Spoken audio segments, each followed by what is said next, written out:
Hey, what's up, people? Piz out here, and just a little disclaimer about this video. It's probably going to be long-winded. I'm going to be veering off into all different directions, but it's a video that I wanted to make. It's in regards to something that happened today that I just felt the need to talk about, and it got me thinking about, my own sort of experience, and I think it's something that we can all sort of relate to and talk about.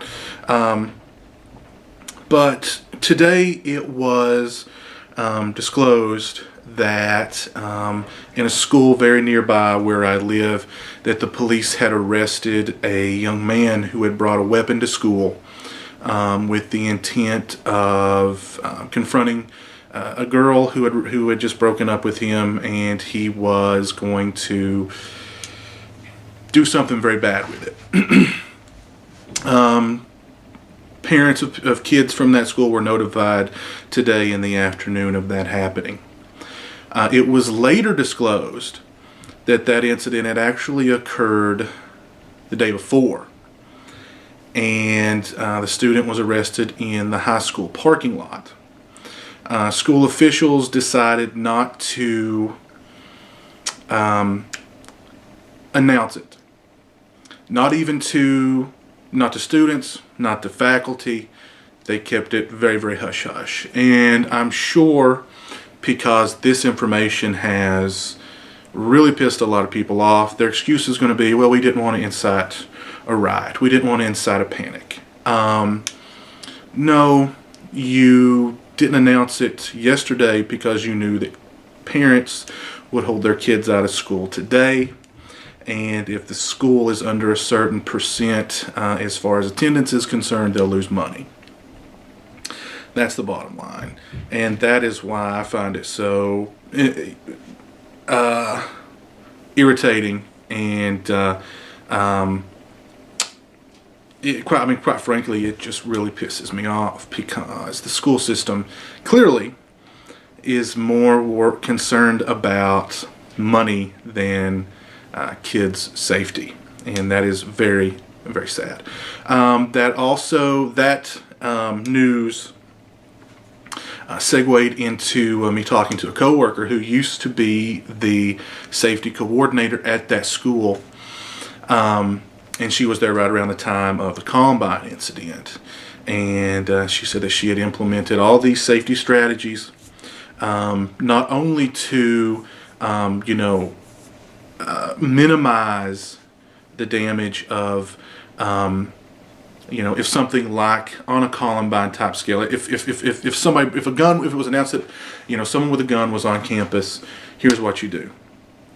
But also to prevent that from ever even happening in the first place, that a kid would even get onto school property with a weapon. All of her suggestions were shot down by the school officials because they were deemed, ultimately I think it was, again, a money issue. She subsequently quit that job and moved on.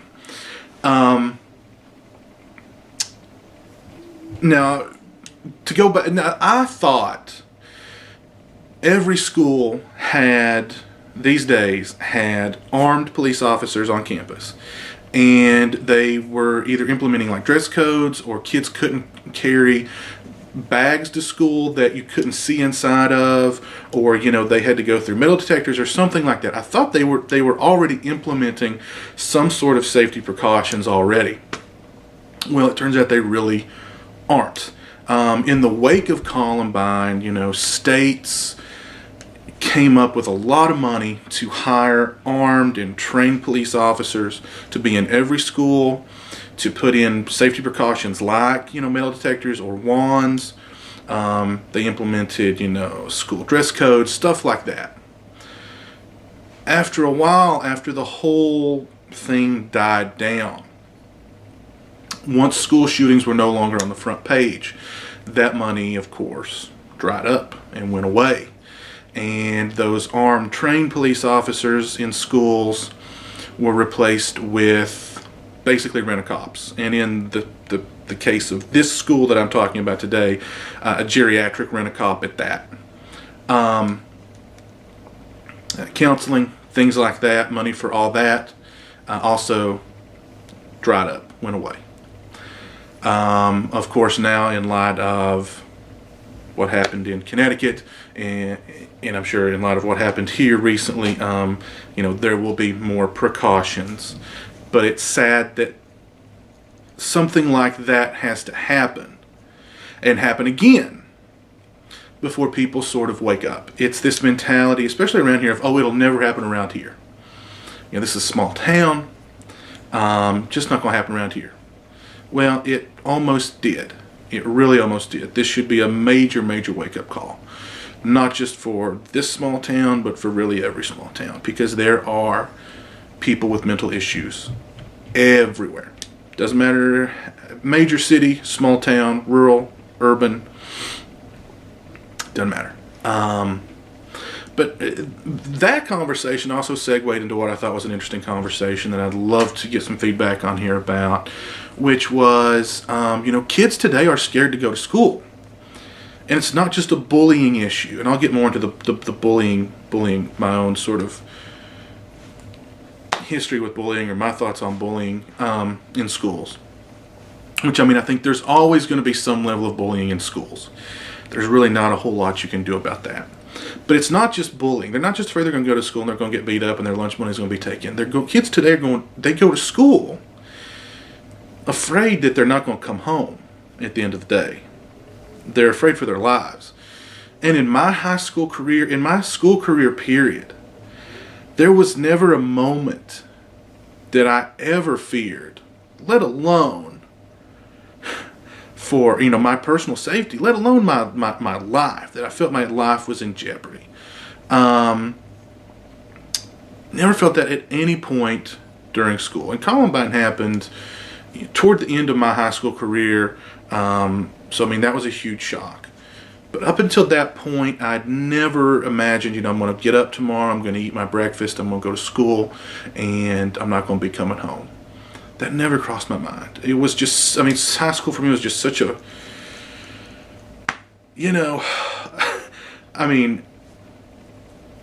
never crossed my mind. And, the bullying issue, in my school, I never really witnessed any hardcore bullying. I was never bullied. I was never a bully. A lot of the stuff that I remember was just really sort of lighthearted or good-natured ribbing, stuff like that.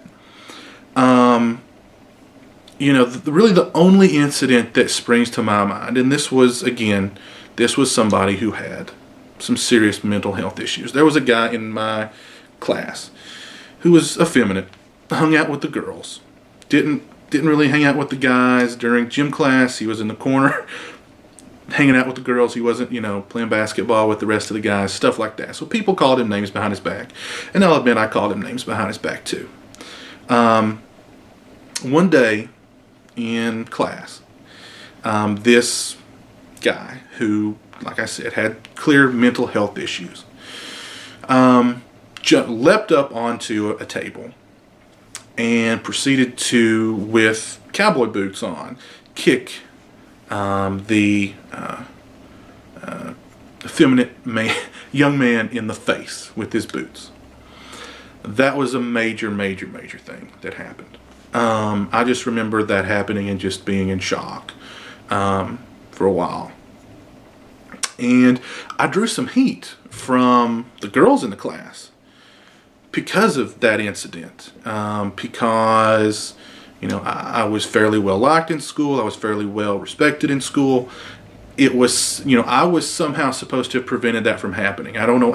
To this day, I don't know how I was supposed to prevent that from happening, or even, see that coming, to prevent it, even if I could.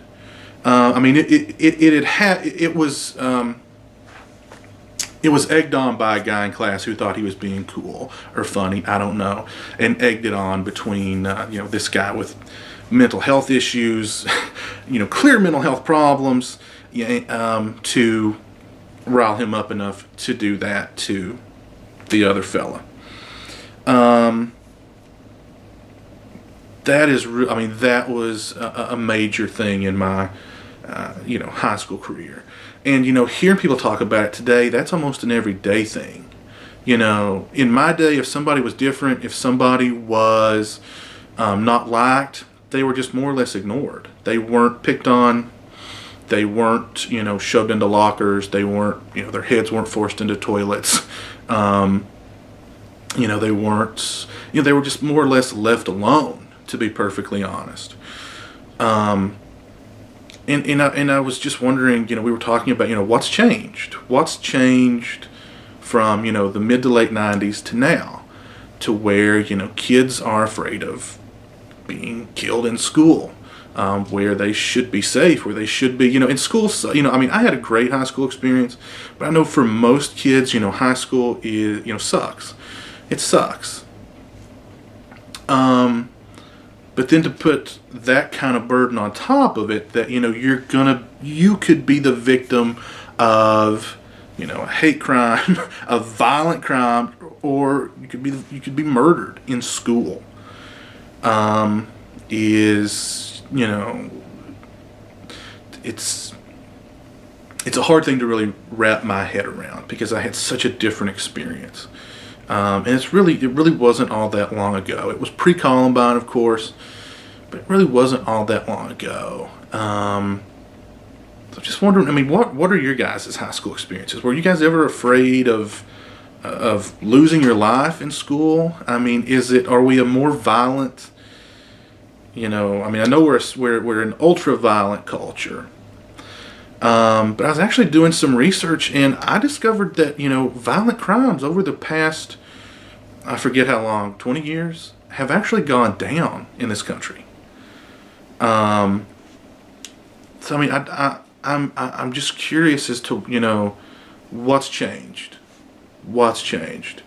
and you know, the fact that the schools are, you know, sort of, they want to turn a blind eye to it until it happens, and then they do something about it. They turn a blind eye to it yet again, then it happens again, and they try to, in this case, be hush-hush about it to save some money.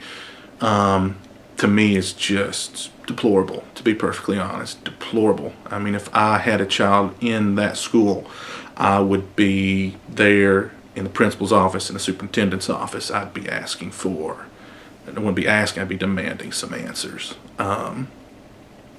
It's beyond ridiculous, to be perfectly honest with you. So yeah, I mean, a couple of interesting things there. I wanted to vlog about and get some feedback about on here, and yeah, just some really, I don't know. I mean, it doesn't feel real until it kind of happens in your backyard, which is true, and it really could have got messy. It really could have got messy. Yeah. So, I mean, you know, a major thing was averted, which is great. The fact that it was covered up and concealed for money, pretty much, is deplorable, unexcusable. So, anyway, I'll stop my rant, and love to get some feedback from you guys on this issue. So, please feel free to leave comments below, and until next time, you guys take it easy. Peace.